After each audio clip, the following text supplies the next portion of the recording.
পাকিস্তানের বিশ্বকাপ বয়কটের আলোচনা কেবলই সীমাবদ্ধ সামাজিক মাধ্যমে। সোমবার পাক প্রধানমন্ত্রীর সঙ্গে পিসিবি চেয়ারম্যানের বৈঠক হলেও সে গুঞ্জন বাস্তবিক রূপ পায়নি। শেহবাজ শরীফের সঙ্গে প্রায় আধা ঘন্টার আলোচনা চলে পিসিবি চেয়ারম্যান মহসিন নাকভির।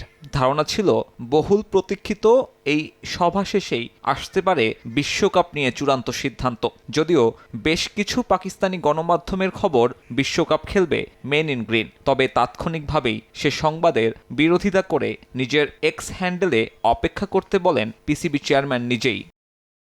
যে পোস্টে পাকিস্তান প্রধানমন্ত্রীর সঙ্গে আলোচনার কথা উল্লেখ করে নাকভি জানান, বিশ্বকাপ নিয়ে সম্ভাব্য সব দরজা এখনও খোলা পিসিবির সামনে, তবে চূড়ান্ত সিদ্ধান্তের জন্য অপেক্ষা বাড়ছে আরও। বিশ্বকাপ ভাগ্য কি হবে সে বিষয়ে জানানো হবে শুক্রবার কিংবা পরের সপ্তাহের সোমবারে।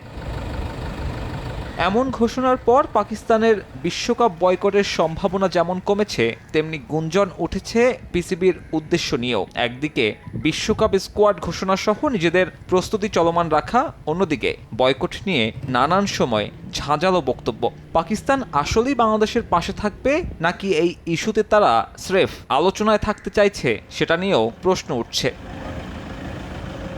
এত সব কিছুর মাঝেই পিসিবির এমন কর্মকাণ্ডকে নাটক আখ্যায়িত করে বিসিসিআই সহসভাপতি রাজীব শুক্লার দাবি, বাংলাদেশকে উস্কে দিতেই নাকি এমনটা করছে পিসিবি। স্বাধীনতা যুদ্ধে পাকিস্তানিদের বর্বরতার কথাও মনে করিয়ে দিলেন তিনি। কোনো কারণ ছাড়াই এই ইস্যুতে পাকিস্তান নাক গলাচ্ছে আর বাংলাদেশকে উস্কে দিচ্ছে। সবাই জানে বাংলাদেশিদের উপরে তারা কী ধরনের বর্বরতা করেছে। এখন তারা বাংলাদেশকে বিভ্রান্ত করার চেষ্টা করছে, যা একদমই উচিত নয়। আসলেই পাকিস্তানের বিশ্বকাপ বয়কটের সাহস আছে কিনা, নাকি এসব কেবলই নাটক, তা জানতে অপেক্ষা করতে হবে আরও কিছুদিন। সাব্বির মিথুন, সময় সংবাদ।